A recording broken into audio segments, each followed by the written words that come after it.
Hi hello ನಮಸ್ಕಾರ. ಎಲ್ಲರೂ ಹೇಗಿದ್ದೀರಾ? ಚೆನ್ನಾಗಿದ್ದೀರಾ ಅಂತ ಭಾವಿಸ್ತೀನಿ. Welcome back to my YouTube channel. ಎಲ್ಲರೂ ಹೇಗಿದ್ದೀರಾ? ತುಂಬ ದಿನ ಆಯಿತು ವಿಡಿಯೋ ಮಾಡಿ. ನಾನು ಇವಾಗ ಆಷಾಢ ಶುಕ್ರವಾರದ ವಿಡಿಯೋನ ಅಪ್ಲೋಡ್ ಮಾಡ್ತಾಯಿದ್ದೀನಿ. ವಿಡಿಯೋ ತುಂಬ ಚೆನ್ನಾಗಿದೆ, ಪೂರ್ತಿ ನೋಡಿ ವಿಡಿಯೋನ, ಎಲ್ಲೂ ಸ್ಕಿಪ್ ಮಾಡಬೇಡಿ. ನಾನಿವಾಗ ಬಂದಿರೋ ದೇವಸ್ಥಾನ ಯಾವುದು ಅಂತಂದರೆ ಶ್ರೀರಂಗಪಟ್ಟಣದಲ್ಲಿರೋ ಚಾಮುಂಡೇಶ್ವರಿ ದೇವಸ್ಥಾನಕ್ಕೆ ಬಂದಿದ್ದೀನಿ. ಎಷ್ಟು ಕ್ಯೂ ಇತ್ತು ಅಂತ ಅಂದರೆ ಆ ಕ್ಯೂ ಎಲ್ಲ ದಾಟ್ಕೊಂಡು ದೇವ್ರ ದರ್ಶನ ಮಾಡ್ಕೊಂಡ್ವಿ. ನೋಡಿ, ದೇವರಿಗೆ ಕಡಲೆಕಾಯಿದು ಎಷ್ಟು ಚೆನ್ನಾಗಿ ಅಲಂಕಾರ ಮಾಡಿದ್ದಾರೆ. ಕಡಲೆಕಾಯಿಲಿ ಅಂತ, ಹಸಿ ಕಡಲೆಕಾಯಿಲಿ ತುಂಬ ಚೆನ್ನಾಗಿ ಮಾಡಿದ್ದಾರೆ. ಎರಡು ಕಣ್ಣು ಸಾಲ್ತಿರಲಿಲ್ಲ ತಾಯಿ ನೋಡೋದಕ್ಕೆ. ಇಲ್ಲಿ ನೋಡಿ ಚಾಮುಂಡೇಶ್ವರಿ, ಅಲ್ಲಿ ದೇವ್ರ ದರ್ಶನ ನೋಡ್ಕೊಂಡು ಅಷ್ಟೇ ಹೋಗೋದು. ಇಲ್ಲಿ ಪೂಜೆ ಏನಾದರೂ ಇದ್ದರೆ ಮಾಡಿಸ್ಕೊಂಡು ಹೋಗೋದು. ಇಲ್ಲೇ ನೋಡ್ತಾ ಇದ್ದೀರ ನೀವು ಕ್ಯೂ ಎಷ್ಟಿದೆ ಅಂತ. ಈ ಕಡೆಯಿಂದ ಹೋಗ್ತಿದ್ದಾರೆ, ಈ ಕಡೆಯಿಂದ ಬರ್ತಿದ್ದಾರೆ. ತುಂಬಾ ಜನಸಂಖ್ಯೆ, ಪೂರ್ತಿ ಎಲ್ಲ ಹೆಣ್ಮಕ್ಳೇ. ಆಷಾಢ ಶುಕ್ರವಾರ ಆಗಿರೋದ್ರಿಂದ ಮನೆಯಲ್ಲೇ ದೇವರ ದೀಪ ಎಲ್ಲ ಹಚ್ಚಿ, ನಿಂಬೆಹಣ್ಣು ದೀಪ ಹಚ್ಚೋದಕ್ಕೆ ಆಷಾಢ ಮಾಸ ಒಳ್ಳೆಯದು ಅಂತ ಅಂದ್ಬಿಟ್ಟು ಬಂದ್ಬಿಡ್ತಾರೆ. ತುಂಬಾ ಜನಸಂಖ್ಯೆ ಇತ್ತು. ಹಾಗೆ ಪ್ರಸಾದಕ್ಕೆ ಬಿಸಿಬೇಳೆಭಾತ್ ಮಾಡಿಸಿದ್ರು. ಯಾರೂ ಸಹ ಬರೀ ಕೈಲಿ ಹೋಯ್ತಿರಲಿಲ್ಲ. ನೋಡಿ ಅಮ್ಮನವ್ರಿಗೆ ಎಷ್ಟು ಚೆನ್ನಾಗಿ ಅಲಂಕಾರ ಮಾಡಿದ್ದಾರೆ, ತುಂಬ ಚೆನ್ನಾಗಿದೆ. ಇಲ್ಲಿ ನಾವೇನೇ ಹರಿಸ್ಕೊಂಡ್ರೂ ಸಹ ಈ ನಿಂಬೆಹಣ್ಣು ದೀಪ ಹಚ್ಚಿ 5 ವಾರ ಇಲ್ಲ 3 ವಾರ ಹಚ್ಚಿ ಹರಿಸ್ಕೊಂಡ್ರೆ ತುಂಬಾ ಒಳ್ಳೆಯದು ಅನ್ನೋ ವಾಡಿಕೆ ಅಂತ ಕೇಳ್ಪಟ್ಟಿದ್ದೀನಿ. ಅಲ್ಲಿ ಬರೋರ ಬಾಯಲ್ಲೆಲ್ಲ ಅದೇ ಇತ್ತು. ಅದರಿಂದ ನಾನು ನಿಮಗೂ ಹೇಳ್ತಾ ಇದ್ದೀನಿ. ನೋಡಿ ಎಷ್ಟು ಚೆನ್ನಾಗಿದೆ ಅಮ್ಮನ ಅಲಂಕಾರ. ಇದೆಲ್ಲ ಮುಗಿಸ್ಕೊಂಡು ನಾವಿಲ್ಲಿ ಪಕ್ಕದಲ್ಲೇ ಇರುವಂತಹ ಕ್ಷಣಾಂಬಿಕಾ ದೇವಸ್ಥಾನಕ್ಕೆ ಬರ್ತಾಯಿದ್ದೀವಿ. ಕ್ಷಣಾಂಬಿಕಾ ದೇವಸ್ಥಾನ ಅಂತ ಅಂದರೆ ಇಲ್ಲಿ ಶ್ರೀಚಕ್ರ ಇದೆ. ಶ್ರೀಚಕ್ರನ ನಾವು ಕ್ಷಣಾಂಬಿಕಾ ದೇವರನ್ನು ನೋಡಿ ಶ್ರೀಚಕ್ರನ ನೋಡಿದ್ರೆ ನಮಗೆ ಕ್ಷಣಾರ್ಥದಲ್ಲಿ ನಮಗೆ ಅದೃಷ್ಟ ಫಲಿಸುತ್ತೆ, ಆಮೇಲೆ ನಾವು ಅಂದ್ಕೊಂಡಿದ್ದಾಗುತ್ತೆ ಅನ್ನೋ ವಾಡಿಕೆ ಈ ದೇವಸ್ಥಾನದ್ದು. ಕ್ಷಣಾಂಬಿಕಾ ದೇವಿ ಇಲ್ಲಿ ನೆಲೆಸಿರುವುದು.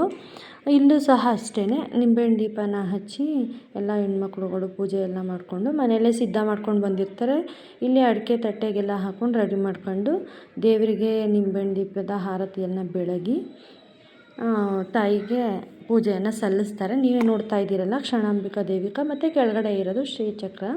ಅದನ್ನು ನೋಡಿದ್ರೆ ನಮಗೆ ಕ್ಷಣಾರ್ಥದಲ್ಲಿ ಒಳ್ಳೆಯದಾಗುತ್ತೆ ಅನ್ನೋ ವದಂತಿ ಇದೆ. ನೀವೇ ನೋಡ್ತಾ ಇರ್ಬೋದು ಎಷ್ಟು ಜನಸಂಖ್ಯೆ ಇದೆ ಅಂತ ಅಂದ್ಬಿಟ್ಟು. ಈ ವಿಡಿಯೋದಲ್ಲಿ ನಾನು ಎಲ್ಲ ದೇವ್ರನ್ನೂ ಸಹ ತೋರಿಸಿದ್ದೀನಿ. ಇಲ್ಲಿ ನೋಡಿ ಚಿಕ್ಕದಾಗಿ ಒಂದು ನಾಮನ ಬರೆದಿದ್ದಾರೆ, ರಾಮಜಯ ಅಂದರೆ ಹನುಮಂದು ಅದು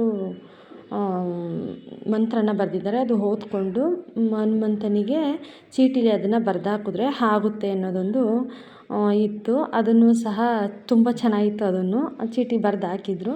ಮತ್ತು ಇಲ್ಲಿ ಬಸವಪ್ಪ ಮತ್ತು ಲಿಂಗದ ಮುಂದೆ ಬಸವಪ್ಪ ಇದೆ. ಅದರ ಕಿವಿಲೂ ಸಹ ಹೇಳೋದ್ರಿಂದ ನಮ್ಮ ಹರಕೆ ಫಲಿಸುತ್ತೆ ಅಂತಲೂ ಸಹ ವಾಡಿಕೆ ಇದೆ. ಈ ಬಸಪ್ಪ ಮತ್ತು ಈ ಗರುಡಗಮ್ಮ ಇಲ್ಲಿದೆಯಲ್ಲ, ಇನ್ನು ಮುಂದೆಗಡೆ ಇಲ್ಲಿ ಶಿವನ ದೇವಸ್ಥಾನ ಇದೆ. ಪದ್ಮಾವತಿ ಶಿವನ ದೇವಸ್ಥಾನ ಇದೆ. ಹೀಗೆ ಬನ್ನಿ ಮುಂದೆ ಹೋಗೋಣ. ಈ ದೇವಸ್ಥಾನ ಎಷ್ಟು ಚೆನ್ನಾಗಿದೆ ಅಂತ. ಇಲ್ಲಿ ನೋಡಿ ಚಂದ್ರ ದೇವರಿದು. ಚಂದ್ರ, ಸೂರ್ಯ ಮತ್ತು ಗ್ರಹಗಳು ಎಲ್ಲ ದೇವರುಗಳು ಒಂದೇ ಕಡೆ ಇದೆ. ಇಲ್ಲಿ ನೋಡ್ಬೋದು ನೀವು. ಇದು ಯಾವ ದೇವರು ಅಂತ ಕಮೆಂಟ್ ಮಾಡಿ ಅಂತ ನಾನು ನಿಮಗೆ ಇದು ಮಾಡಿದೆ, ಗೊತ್ತಾಗಿರಬೇಕು ಅಂತ ಅನಿಸುತ್ತೆ ನಿಮಗೆ. ಇಲ್ಲಿ ಎಲ್ಲ ದೇವರುಗಳು ವಿಗ್ರಹಗಳು ಇದೆ ಒಂದೇ ಕಡೆ ಇರೋದ್ರಿಂದ ಸೂರ್ಯ, ಚಂದ್ರ ಮತ್ತು ನವಗ್ರಹ, ಗಣಪತಿ, ಆಂಜನೇಯ ಸ್ವಾಮಿ, ಪ್ರತಿಯೊಂದು ದೇವರ ವಿಗ್ರಹಗಳು ಇದೆ ಒಂದೇ ಕಡೆ. ಇಲ್ಲಿ ನೋಡಿ, ಆ ಕಡೆ ಚಂದ್ರ ಇದ್ದರೆ ಈ ಕಡೆ ಸೂರ್ಯ ಇದ್ದಾನೆ, ಸೂರ್ಯದೇವ. ಇದು ನೋಡಿ ಕಾಣಿಸ್ತಾ ಇದೆ ಅಲ್ವಾ, ಒಂದೇ ಕಡೆ ಇದೆ. ಮತ್ತು ಇಲ್ಲಿ ಶಿವ, ಮುಂದೆ ಹಾಗೆ ಬರ್ತೀನಿ ಒಂದು ನಿಮಿಷ. ಜ್ಯೋತಿರ್ಲಿಂಗ ಇಲ್ಲಿ ಇರುವಂಥದ್ದು. ಜ್ಯೋತಿರ್ಲಿಂಗಕ್ಕೆ ಪೂಜೆಯನ್ನು ಮಾಡಿ ಆರತಿಯನ್ನು ಕೊಡ್ತಿದ್ದಾರೆ. ಮತ್ತು ನಾವು ಇಲ್ಲಿ ನಾನು ನಿಮಗೆ ತೋರಿಸಲೇಬೇಕು ವಿಶೇಷವಾದ ಏನು ಅಂತ ಅಂದರೆ, ಇವರು ವರ್ಷವೂ ಹೀಗೆ ಮಾಡ್ತಾರಂತೆ. ವರ್ಷ ಆಷಾಢ ಶುಕ್ರವಾರದಲ್ಲಿ ಹೆಣ್ಮಕ್ಳು ನಿಂಬೆಹಣ್ಣು ದೀಪ ಎಲ್ಲ ಹಚ್ಚಿ ದೇವರಿಗೆ ಮಡ್ಲಕ್ಕಿ ಎಲ್ಲ ತುಂಬಿ ಹೀಗೆ ಒಂದು 5 ಜನ ಮುತ್ತೈದೆಯರಿಗೆ ಎಲೆ ಅಡಿಕೆ ಬಾಳೆಹಣ್ಣು 20 ರೂಪಾಯಿ ದುಡ್ಡು ಮತ್ತು ಒಂದು ಕಾಯಿ ಒಂದು ಬ್ಲೌಸ್ ಪೀಸು ಇಟ್ಟು ಎಲ್ರಿಗೂ ಕುಂಕುಮ ಕೊಡ್ತಾರೆ. ಅಂದರೆ ಚಿಕ್ಕ ಮಗುಗೆ ಕೊಡೋದು ಹೆಣ್ಮಗು ಅಂತ ಅಂದರೆ ಲಕ್ಷ್ಮೀ ರೂಪದಲ್ಲಿರ್ತಾರೆ ಅಂತ ಅಂದ್ಬಿಟ್ಟು ಈ ಮಗುನಿಗೂ ಸಹ ಅವರು ಕುಂಕುಮನ ಕೊಡ್ತಿದ್ದಾರೆ. ಎಷ್ಟು ವಿಶೇಷವಾಗಿದೆ ಅಲ್ವಾ? ಕುಂಕುಮನ ಕೊಡ್ತಿದ್ದಾರೆ ಮತ್ತು ಅವ್ರ ತಾಯಿ ಮತ್ತು ಅವ್ರ ಅಜ್ಜಿಗೂ ಸಹ ಕೊಡ್ತಿದ್ದಾರೆ. ದೇವಸ್ಥಾನದಲ್ಲಿ ಯಾರೇ ಬಂದ್ರೂ ಅವರಿಗೆ ಒಂದು 5 ಜನ 9 ಜನಕ್ಕೆ ಇವರು ಕೊಡ್ತಾಯಿದ್ದಾರೆ. ಒಳ್ಳೆಯದಾಗಲಿ ಅಂತ ಅಂದ್ಕೊಳ್ತೀನಿ. ನೋಡಿ, ಕ್ಷಣಾಂಬಿಕಾ ದೇವ್ರನ್ನ ನಾನಿಲ್ಲಿ ನಿಮಗೆ ತೋರಿಸ್ತಾ ಇದ್ದೀನಿ, ಎಷ್ಟು ಚೆನ್ನಾಗಿ ಕಾಣಿಸ್ತಾ ಇದೆ ಅಂತ.